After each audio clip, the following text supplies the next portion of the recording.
Hello, friends. I hope everyone's doing well. We are a couple weeks into 2021, and I'm here in Los Angeles, California. I've just relocated and moved with my wife from Austin, Texas. We are now a couple weeks into our house, and I've got my system fully set up. So I thought I would kind of do an update for any new viewers on the scene, to kind of go over my system, my layout, my listening room, a little bit about some of the components I have, and just kind of the scene around where I listen to my music. I always enjoy seeing people's room tours and system tours, so I thought I'd do that. It's kind of a mix of some moving imagery and some stills. I'm just trying to get the good light in the room. So starting off, the console I have, it was built by my friend Megan. Megan is a woodworker based in Austin, Texas, and her studio is called Hat Trick Studio. She made this console as well as the speaker stands. It's double thick plywood, and it has these sliders that go across the middle and the bottom level. 3 big bins for records, the middle level holding components and some other things. And this was actually designed for this amp I have, in terms of the depth and the width. So that's it. This is in my living room, next to the fireplace, and fortunately the hearth of the fireplace is concrete, so it does not kind of conduct or hold heat. Even when the fire is going, the concrete is still, room temperature to the touch, so don't worry about the heat coming close to the records. It's totally fine. To the right of the console is my wife's office, so you can see some of her shelves there on the side. Above the unit, I have a Isamu Noguchi Japanese lantern. Kind of adds a nice ambient light at nighttime. It's kind of soft and amber. It's beautiful, and that suspends from the ceiling. If you also see in the top right corner, there's a little speaker. This house was redesigned in the 90s to have speakers through every room that you can switch through a little deck. There's a 50 disc changer. It's kind of funny. It kind of cuts in and out. I don't really use it so far. So we'll start with the source, that being the music being played. I have a concept turntable from Clear Audio. This is the Baltic Birch model. I got this from Music Direct, alongside the extremely overpriced but perfectly fitting dust jacket. Kind of silly. This turntable has 3 little feet that are adjustable. The floor in this room is slightly off, so I was glad to have those feet to slightly adjust to make the table level. I bought this turntable outfitted already with the custom moving magnet cartridge. Has a good thick plinth on the turntable, and as you can see, I use a record clamp. This is from Michel. Let's see what else. This is the standard concept arm with a nice lever there to drop, and uses a magnetic anti-skating technique. Rotary dial to turn on 33, 45, and 78 RPM. And it's a manual drop and manual rise on the Stylus. I love this turntable. It's great. No complaints. The power unit is a little bit cheap considering the build and fit and finish the rest of the unit, but no complaints. There is a third-party aftermarket power I've been contemplating buying, but I haven't noticed anything wrong or bad in terms of speed with the motor and playback. To the right of the turntable, I keep a little stand, kind of a now playing stand. I saw this at a record shop in Los Angeles a few years ago when I was out here visiting some friends, and I asked him about it, and he actually sold them. It was called Vacation Vinyl, and sadly that store is out of business, but this is a nice way to just display what's going on. Next in the chain is my streamer. This is a Node Bluesound. This is great.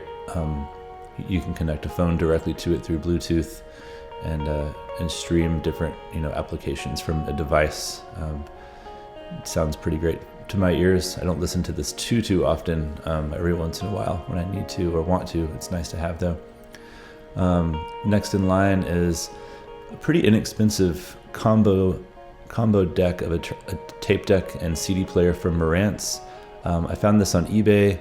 This was taken out of a school, I believe, in Michigan, and sounds great. Very nice tactile buttons. You can see it still has the rack ears on it.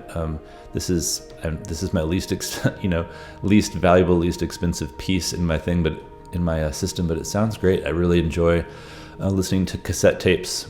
I've released a couple of cassette tapes from my own music, and friends from the experimental avant-garde world.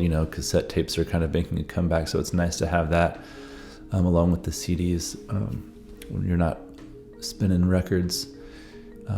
Now for the amp, I have a McIntosh MA5200. This is an integrated amp, solid state.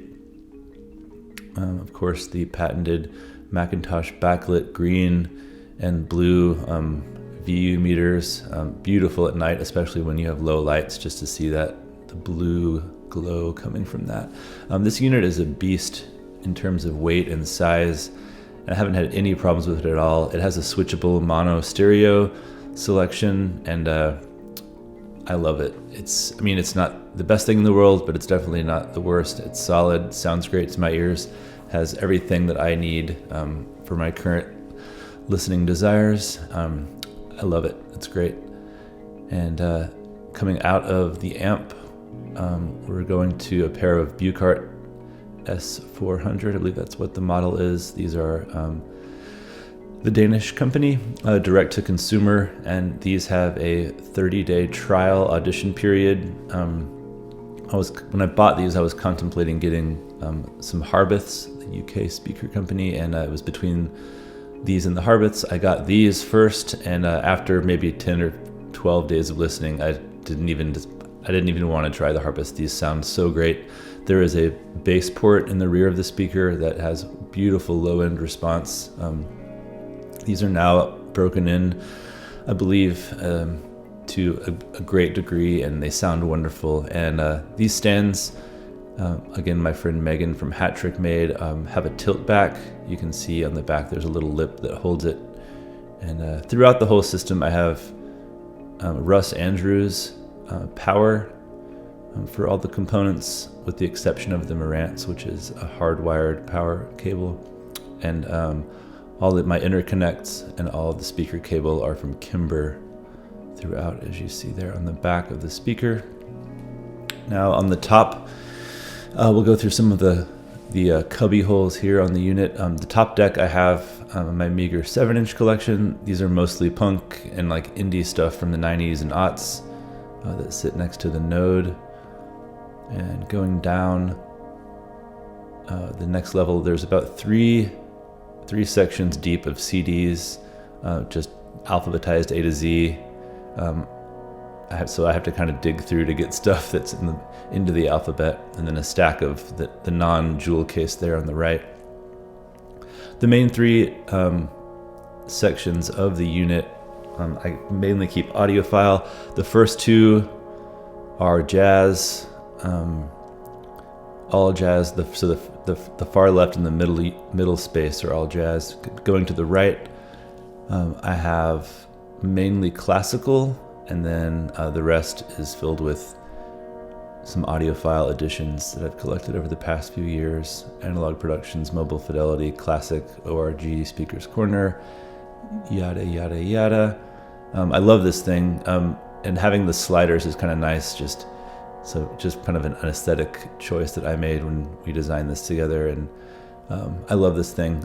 Sadly, I'm pretty much out of space, so you'll see I'm in the market at some point for something new to expand the LP collection. But as of now, I'm being selective and careful, and only buying stuff I know I really love and really want to listen to all the time. I'm not a collector that just collects for collecting. Like, I only want to buy the records I truly love the music and want to spend time with frequently. Going over some of the smaller bits of the system, the amp, the McIntosh, has this nice remote. You can switch so I don't have to get up to change inputs or volume levels. I use this Hunt EDA Mark 6 brush for minor dust removal on the LP, and I use the Onzow Zero Dust Stylus cleaner, which I haven't had a problem with. I love both of these little pieces. So opposite, if you're looking at that unit of my console, behind, that's where I sit. This is the chair I sit in. This is a beautiful chair by a designer named Muuto. And by the way, I'll put all these links and a list of all the components below. This is a steel frame chair, powder coated with a leather base, padded leather seat, and a leather sling back. I love this thing. My wife got this for us a few years ago, and it's actually really light. The steel is hollow, so you can easily move it around. So when I'm not listening, this sits in the living room next to the couch, and I just move it over a few feet whenever it's time to listen. And that sits right in front of my second shelf unit. This was also built by a different friend in Texas named Kenneth, and this has if you can see on the bottom, it has a little concrete foot that stands on, just as an added kind of interesting aspect. The top left bin holds some of my few box sets I have, and the top, middle, and right holds kind of more heavier indie rock, punk rock, metal, hardcore, and then the bottom three levels are all kind of experimental, ambient, folk, neoclassical, mellower indie rock. So that kind of rounds out my record collection. In my office, in my studio upstairs, I have some 10 inches and some other random things, test pressings, and all of my own music that I've released on vinyl that I don't really listen to, but I have kind of archived. On top of that second unit shelving system, I have a little table lamp and this print, beautiful seaweed. A friend of mine named Will Adler, who's a surf photographer, took this photo, and that kind of sits there. And that is kind of the system and the room. So happy to share this. As I said, everything will be listed and linked below. And thanks for watching. See you around soon. Take care. Happy 2021. Bye.